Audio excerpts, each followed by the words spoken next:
네, 안녕하세요. 오늘은 최근 논란이 많이 되고 있는 보잉 737 맥스에 대해 알아보겠습니다. 보잉 737 맥스는 보잉의 베스트셀러 협동체 기종인 보잉 737의 최신 개량형입니다. 2015년 초도기가 생산 완료되었습니다. 기존 737 모델과 달라진 점을 간략히 말씀드리자면 대표적으로 연료 효율성을 위해 새롭게 디자인된 윙넷과 연료 효율이 좋은 신형 엔진을 장착해 항속 거리가 증가되었죠. 이런 장점 때문에 효율성을 중시하는 많은 LCC 항공사들이 도입하거나 도입을 계획하고 있었습니다. 그러나 현재 운항 중지라는 초유의 사태에 직면해 있는 737 맥스. 무슨 일이 있었던 걸까요?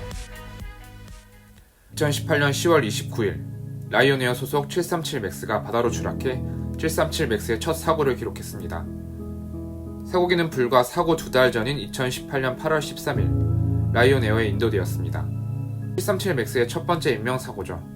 이 사고를 조사한 미국 연방항공청과 보잉이 2018년 11월 8일 B737 맥스 기종의 소프트웨어 결함 가능성이 있다며 안전 경보를 발령했습니다.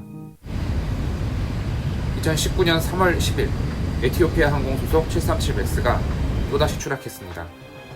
해당 항공기는 승객과 승무원 157명을 태우고 아디스바바를 떠나 나이로비로 향하던 중 이륙 6분 만에 추락했습니다. 위에서 언급된 라이온에어의 사고기와 완전히 동일한 모델로 불과 4달여 만에 똑같은 새 비행기에서 추락사고가 또 난 것이죠. 문제는 고도 상승 불가, 급선회 불가라는 두 증상이 두 사고에서 모두 나타났다는 점입니다. 2500. 같은 원인으로 보이는 두 건의 연속된 사고로 인해 기체 자체에 결함이 의심이 가기 시작했고 이 의심은 끝내 사실로 확인되었습니다. 결국 전 세계에서 이 기종의 운항과 영공 통과가 중단되었습니다. 첫 번째 사고였던 라이온에어 610편 추락 사고가 난 이후 737 맥스에 결함이 있는 걸로 보인다는 의혹이 제기되었고 에티오피아 항공 302편 추락 사고로 보잉 737 맥스 기종에 장착되는 MCAS라는 새로운 시스템 때문에 두 비행기가 연달아 추락한 것으로 밝혀졌습니다. 이 시스템은 비행기가 받은 각이 지나치게 높아져 실속에 빠졌다 판단될 때 자동으로 기술을 내려 실속에서 빠져나가게 하는 시스템입니다. 근데 문제는 센서가 오작동을 하여 실속 방지 시스템이 작동되면 정상 비행 중에도 기술을 아래로 내리려 한다는 것이죠. 거기에다가 이 장비에 대한 충분한 교육이 안 돼 있었음이 밝혀졌습니다. 이는 1960년대 설계된 보잉 727을 베이스로 만든 737 플랫폼을 지금까지 끌고 한계까지 밀어붙인 결과였습니다. 당시 에어버스의 A320 네오에게 시장을 선점당한 보잉은 새로운 기종의 설계를 기다릴 여유가 없었죠.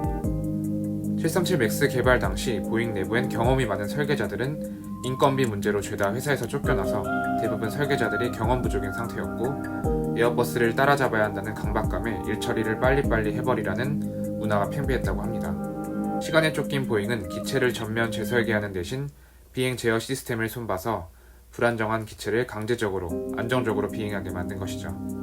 2019년 3월까지 보잉이 납품한 보잉 737 맥스 기종은 전 세계 47개 항공사에 350대를 인도한 것으로 알려졌습니다. 이 많은 수량의 항공기가 한꺼번에 지상에 발이 붙기는 초유의 사태가 벌어진 것이죠. 한국의 경우 두 번째 사고가 일어나기 직전에 해당 기종을 도입한 이스타 항공이 직격탄을 맞았습니다. 회사 관계자 인터뷰로는 737 맥스 투입에 대해 고객 항의 전화와 환불 요청이 빗발쳤다고 합니다. 결국 이스타 항공은 새로 들어온 737 맥스의 운항을 자발적으로 전면 중단하기로 결정했죠. 그리고 대한민국 정부는 원인 규명이 될 때까지 737 맥스의 운항 중단 및 영공 통과 금지 조치를 발령하여 현재까지 유지 중에 있습니다. 보잉 737 맥스 기종 운항 중단 사태가 최소 올해 중반까지 이어질 전망인 가운데 보잉이 이 기종의 생산을 중단키로 결정했습니다. 전문가들은 737 맥스의 운항 중단으로 보잉이 매월 약 10억 달러의 손실을 보고 있는 것으로 추산했습니다. 앞으로 보잉이 어떤 행보를 보일지 주목해봐야 할 것 같습니다. 세오튜브였습니다.